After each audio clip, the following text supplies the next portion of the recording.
फरमाया सोने खुदा ने, फरमाया सोने खुदा ने, मिस्र मैदान मुश्किल कुशा ने। वर्शिप यानी आराधना का जो रूप आज हमें हमारी मॉडर्न क्रिश्चियनिटी में देखने को मिल रहा है, ये वो रूप बिल्कुल भी नहीं है जो हमें पवित्र बाइबल में देखने को मिलता है, या जो रूप परमेश्वर चाहते हैं कि आराधना का, वर्शिप का होना चाहिए। आज की हमारी मॉडर्न क्रिश्चियनिटी ने या वर्शिपर्स ने या जो वर्शिप सॉन्ग प्रोड्यूसर्स हैं, उन्होंने वर्शिप को बस एक कमर्शियलाइजेशन ही बना दिया है या पैसे छापने का एक तरीका। और बहुत सारे वर्शिपर भी आराधना के थ्रू यानी गॉस्पेल सिंगिंग के थ्रू, वर्शिप के थ्रू पैसे ही बना रहे हैं, पैसे ही कमा रहे हैं। और बहुत सारी मसीह स्टेजों पर हमें ये देखने को भी मिलता है कि एक सिंगर अपनी पूरी जान लगाता है, पूरा जोर लगाता है, अपने आप में पूरी कोशिश करता है कि लोग आएं। और जैसे सेकुलर दुनिया में हमें देखने को मिलता है कि एक सिंगर के ऊपर लोग पैसे उड़ा रहे हैं, सेम चीज आज हमारे चर्चेस में, वर्शिप्स में, वर्शिप सिंगर्स के द्वारा देखने को मिल रही है। लेकिन ये मैं कह रहा हूं, वो एक चीज है जो ना तो बाइबल में परमेश्वर ने कभी ऐसा चाहा है और ना परमेश्वर ने कहा है कि ऐसा होनी चाहिए।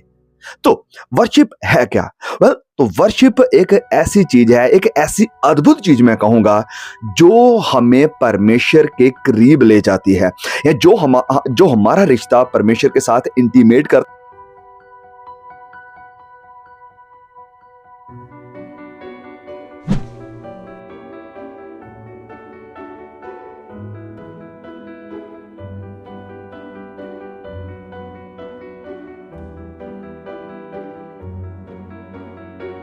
या जो वर्शिप वो है जो हमें परमेश्वर के साथ जोड़ देती है। कुछ शब्द बोलना या परमेश्वर से कुछ बातें कहना सिर्फ यही वर्शिप नहीं है। It is more than this. No, एक बहुत बड़ी मिसअंडरस्टैंडिंग, एक बहुत बड़ी गलतफहमी जो कि मैं देखता हूं कि तकरीबन 90% विश्वासियों में हमें देखने को मिलती है, और वो ये है कि एक बहुत ही कॉमन एक्सप्रेशन है जो आज के चर्चेस में, कलीसियाओं में यूज किया जाता है या संडे मॉर्निंग मीटिंग्स में यूज किया जाता है, और वो कॉमन वर्ड ये है, वर्शिप सर्विस या आराधना की सेवा। या फिर कई कैरिज्मेटिक और पेंटिकॉस्टल चर्चेस में इसे कहा जाता है द प्रेज एंड वर्शिप, स्तुति और आराधना, ऐसे कुछ करके आपको कुछ फ्रेजेस देखने को मिलेगी। अब मैं बिल्कुल साफ साफ कहना चाहता हूं कि अगर आप स्क्रिप्चरल या बिब्लिकल होना चाहते हैं, बाइबल आधारित होना चाहते हैं, जैसा बाइबल कहता होना चाहते हैं, तो मैं कहूंगा कि ये जो एक्सप्रेशंस हैं ये टोटली रॉन्ग हैं, गलत हैं। असल में वो चर्च में कर क्या रहे होते हैं, थैंक्स गिविंग कर रहे होते हैं और प्रेज कर रहे होते हैं। वहां पर स्टेज के ऊपर जो गाना गाने वाला आराधना नहीं हो रही होती है, आपको कहते हैं। बहुत सारे हमारे पंजाब के चर्चेस की कोशिश यही होती है पंजाब में लोगों को इतना हो रही कुछ मीटिंग्स की बात करूं कि लोग में वाह आज तो मजा ही आ गया, एंटरटेनमेंट हो रहा होता है। उसका जोर ये होता है कि मैं लोगों को इतना इंप्रेस करूं कि लोग आए और मेरे ऊपर आकर पैसे उड़ाएं। इसे एंटरटेनमेंट कह सकते हैं, इसे लोगों को लुभाना कह सकते हैं, या इसे पर्सनल एजेंडा कह सकते हैं, लेकिन इसे वर्शिप नहीं, बिल्कुल भी नहीं कह सकते। नो, अगर आप कहेंगे नहीं नहीं नहीं भाई याकूब ऐसा नहीं होता है, आप बिल्कुल गलत बोल रहे हो, वर्शिप ऐसे ही होती है। वेल, अगर आपको मेरे पर यकीन नहीं है, आप थोड़ी सी स्टडी करें पवित्र बाइबल की, खासकर नए नियम की।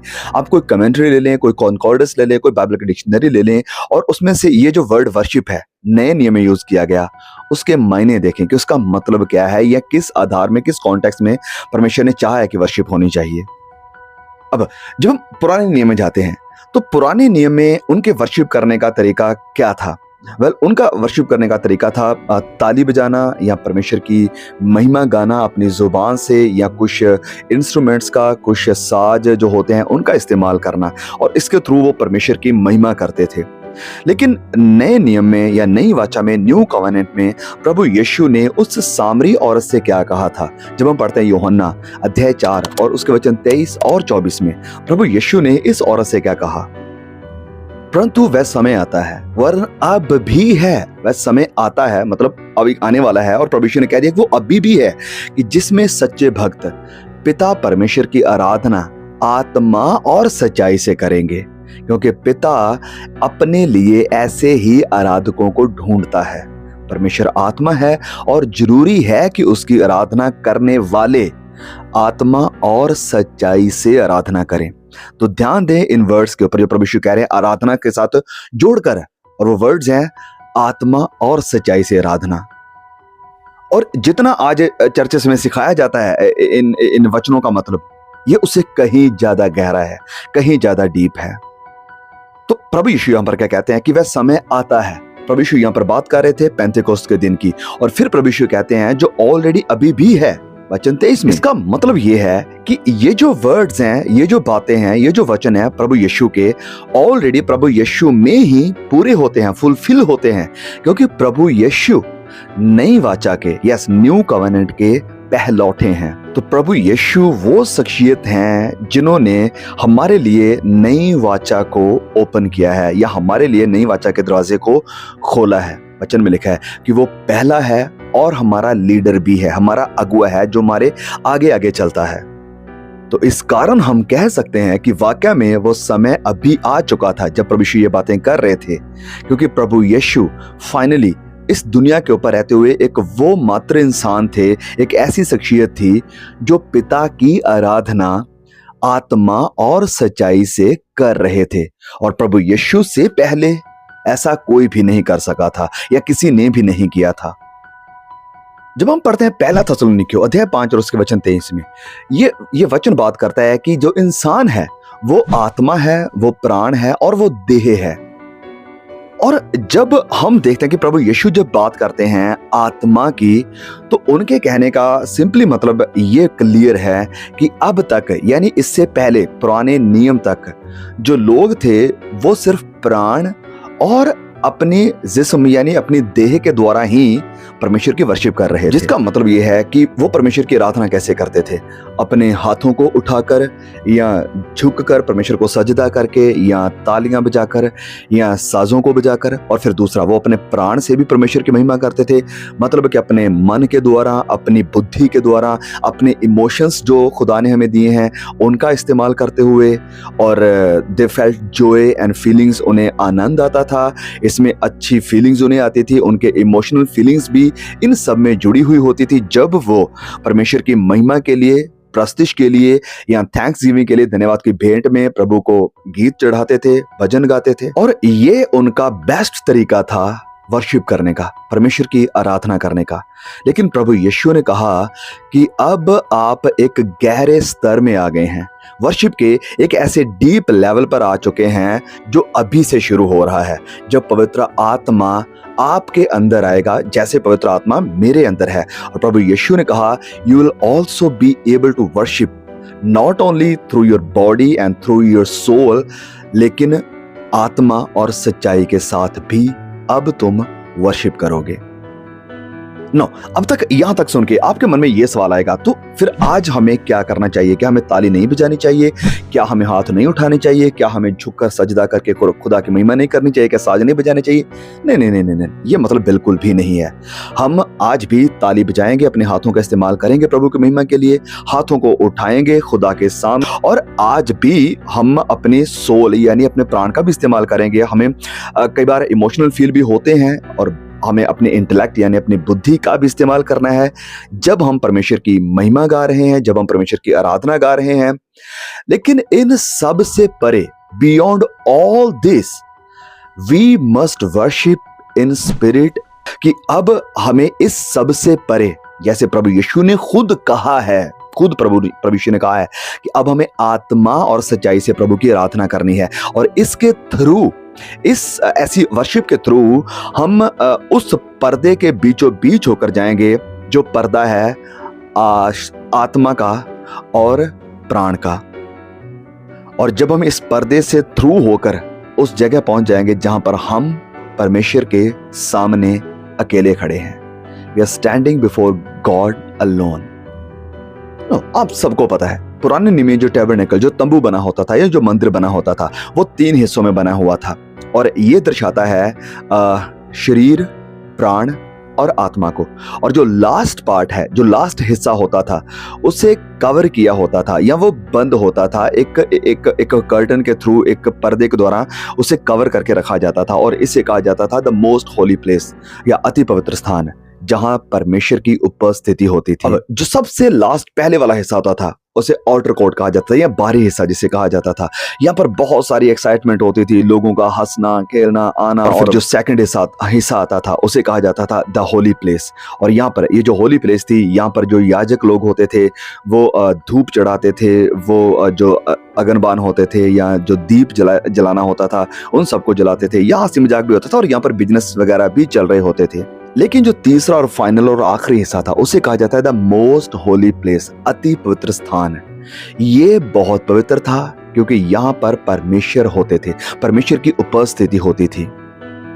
और जो याजक इस तीसरे हिस्से में आता था वो अकेला आता था, और वो और परमेश्वर सिर्फ ये दोनों होते थे और इनके अलावा और कोई भी यहाँ नहीं होता था।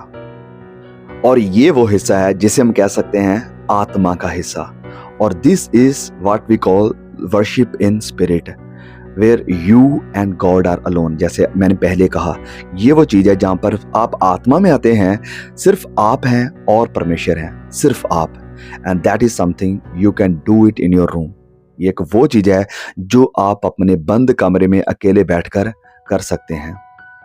और ये सिर्फ, मैं फिर से कह रहा हूं, सिर्फ साज बजाना और अपने लबों से प्रभु की महिमा गाना या ताली बजाना ही नहीं है, ये इससे कहीं ज्यादा बढ़कर है। और एक बहुत ही परफेक्ट एग्जाम्पल मैं आपको देना चाहता हूं। जो एक सच्चा आराधक होगा, एक सच्चा आराधक मैं कह रहा हूं, जिसने धार्मिकता के पवित्रता के वस्त्र पहने हुए हैं, एक सच्चे आराधक का एटीट्यूड क्या होगा परमेश्वर के लिए, वो हमें देखने को मिलता है। जैसे मैं कह रहा हूं कि एग्जाम्पल वो है भजन संहिता 73 और उसके वचन 25। भजन संहिता 73:25। यहां पर क्या लिखा है, इससे पहले कि मैं पढ़ूं, मैं आपको बताना चाहता हूं कि अगर आप ये शब्द जो मैं बताने वाला हूं इस वचन में लिखे हैं, अगर आप इन शब्दों को खुदा के सामने ऑनेस्टली कह सकते हैं, अगर आप एक वर्शिपर हैं, जो गॉस्पेल सिंगर मैं कहूंगा, या अगर आप एक विश्वासी भी हैं, अगर आप दिल से ये बातें कह सकते हैं परमेश्वर को, तो यस, आप एक वर्शिपर हैं, आप एक सच्चे आराधक हैं जो परमेश्वर चाहता है। लेकिन अगर आप ये वर्ड नहीं कह सकते, ये बातें नहीं कह सकते, तो आप एक बस सिंगर हैं, बस गाने वाले ही हैं, परमेश्वर के आराधक नहीं है। अब पढ़ते हैं ये वचन हमें क्या कहता है। तो लिखा है यहां पर, स्वर्ग में मेरा और कौन है। ओ बोले, स्वर्ग में मेरा और कौन है। दूसरे शब्दों में कहें कि भजन लिखने वाला कह रहा है कि जब मैं स्वर्ग में जाता हूं तो मैं वहां पर इन चीजों की तलाश में नहीं होऊंगा कि ओ सोने की सड़कें कहां पर हैं, या वो बड़े बड़े महल घर वो कहां पर है, या जो मेरे लिए क्राउन रखा है, जो मेरे लिए मुकुट है वो कहां पर है। मुझे वो सब चीजें चाहिए, मुझे सोने की सड़कें चाहिए, मुझे बड़े बड़े मैंशन यानी घर चाहिए, मुझे एक सोने का मुकुट चाहिए। नहीं, सच्चा आराधक चाहता है, सच्चा विश्वासी चाहता है कि जब मैं प्रभु की उपस्थिति में जाऊंगा तो मैं संतुष्ट हूं, मैं खुश हूं सिर्फ और सिर्फ परमेश्वर के साथ। मुझे परमेश्वर के अलावा और कुछ नहीं चाहिए। अगर परमेश्वर मेरे साथ है, आई हैव गॉट ऑल, मुझे सब मिल गया। मतलब इस भजन लिखने वाले का ये है कि देखिए, हो सकता है मेरे भाई, मेरी बहनें, मेरे फैमिली मेंबर्स, मेरे घर वाले, मामा पापा, सब लोग यहां पर होंगे, लेकिन आप परमेश्वर, आप मेरे लिए सब कुछ होने वाले हैं। आप मेरी पहली चाहत होने वाले हैं कि जिनकी तरफ मैं भागूंगा, जिनके पास मैं रहना चाहूंगा, जिनके साथ मैं बैठना चाहूंगा। और फिर इस वचन का दूसरा अगला हिस्सा क्या कहता है, तेरे संग रहते हुए मैं पृथ्वी पर और कुछ नहीं चाहता। फिर से सुने, तेरे संग रहते हुए मैं पृथ्वी पर और कुछ नहीं चाहता। पहले स्वर्ग में मेरा कौन है, अब पृथ्वी पर और कुछ नहीं चाहता।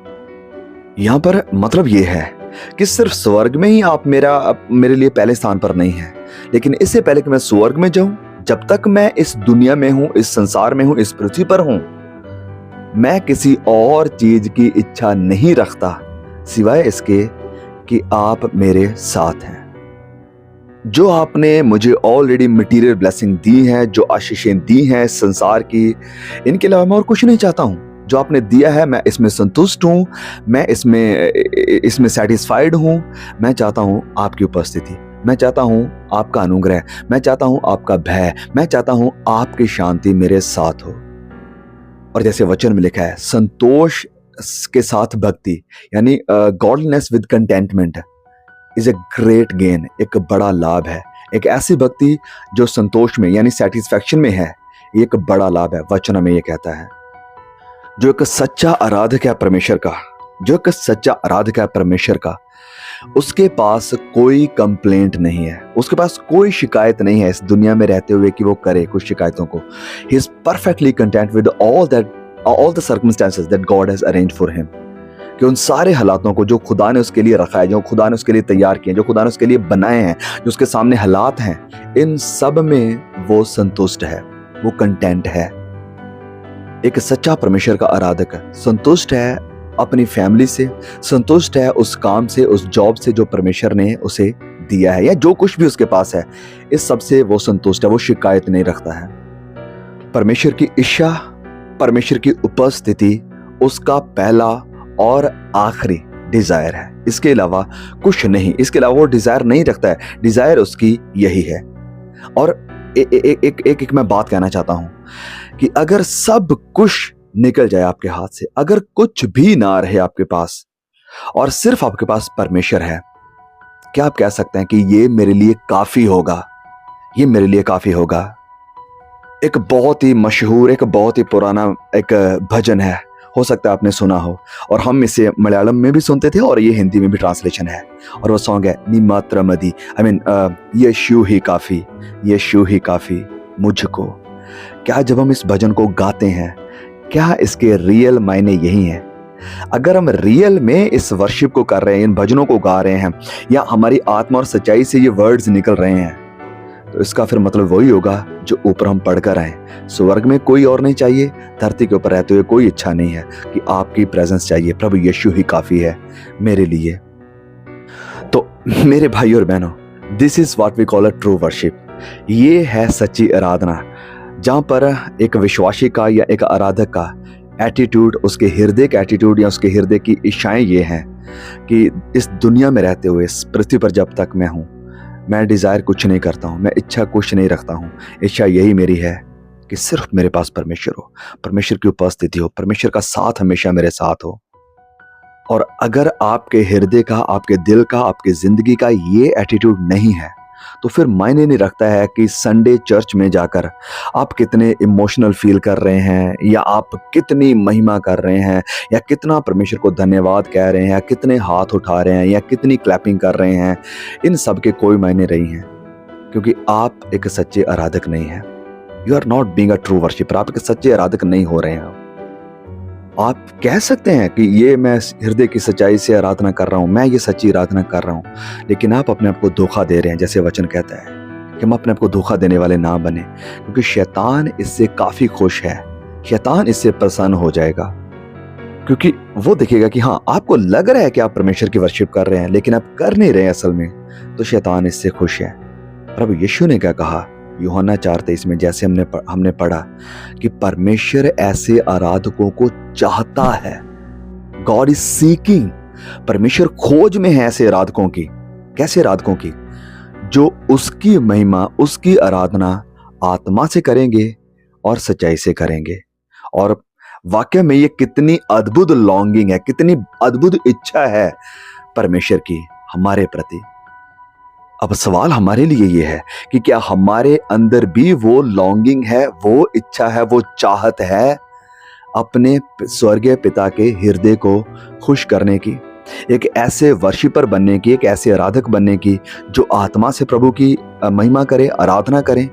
अगर इच्छा है तो जाएं दोबारा से भजन संहिता 73:25 में, जो हम पढ़कर आए, जिसकी थोड़ी सी हमने स्टडी करी, और वो करें जो ये करने के लिए कहता है।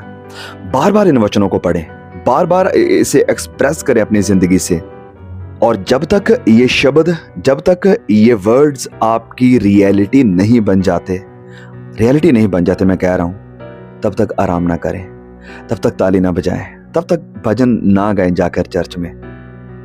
और जब आपकी जिंदगी की ये रियलिटी बन जाए कि आप कह सकें कि स्वर्ग में मुझे कुछ नहीं चाहिए और इस धरती के ऊपर रहते हुए मैं कुछ नहीं मांगता, तो यस, आप आराधना कर रहे हैं रूह और सच्चाई से। देखिए मेरे प्रिय भाई और बहनों, हमें अपनी संतुष्टि इसी बात में नहीं ढूंढनी चाहिए कि हाँ मैं एवेंजलिज्म कर रहा हूँ, बाहर सड़क के ऊपर जाकर प्रचार कर रहा हूँ, या चर्च में मैं बड़ा पावरफुल तरीके से वर्शिप लीड कर रहा हूँ, या चर्च में टीचिंग दे रहा हूँ, जवानों को सिखा रहा हूँ, या चर्च बिल्डिंग बना रहा हूँ, या किसी और मिनिस्ट्री के साथ जुड़ा हुआ हूँ, या पैसा इकट्ठा कर रहा हूँ प्रभु की महिमा के लिए, अपनी प्रॉपर्टी। नहीं, इन सब को भूल जाओ।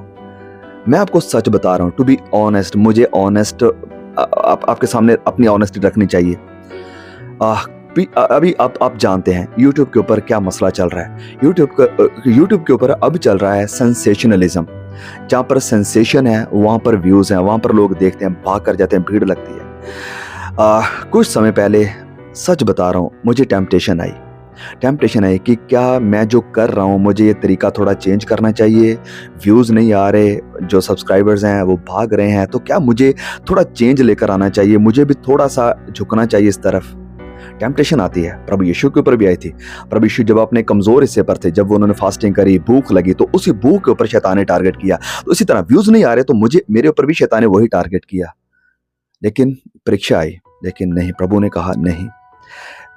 जब हमने चैनल को स्टार्ट किया था, हमारी सेवकाई का मकसद भीड़ नहीं थी, हमारी सेवकाई का मतलब था चेले, प्रभु यीशु के चेले बनाना, लोगों तक सच्चाई पहुंचाना। तो चाहे 10 बचे, चाहे 5 बचें, चाहे कोई भी ना बचे, मैसेज चेंज नहीं करेंगे, समझौता नहीं करेंगे, सच्चाई का प्रचार चलता रहेगा। Because I desire no subscriber, I desire no views. Subscribers की इच्छा नहीं है, व्यूज की इच्छा नहीं है। इच्छा ये है कि जितने भी सुने प्रभु के वचनों की सच्चाई को सुने, सच्चाई की तरफ मुड़े, प्रभु यीशु के साथ जुड़े, खुदा के राज्य के लिए तैयार हो जाएं, खुदा के राज्य के लिए तैयार हो जाएं।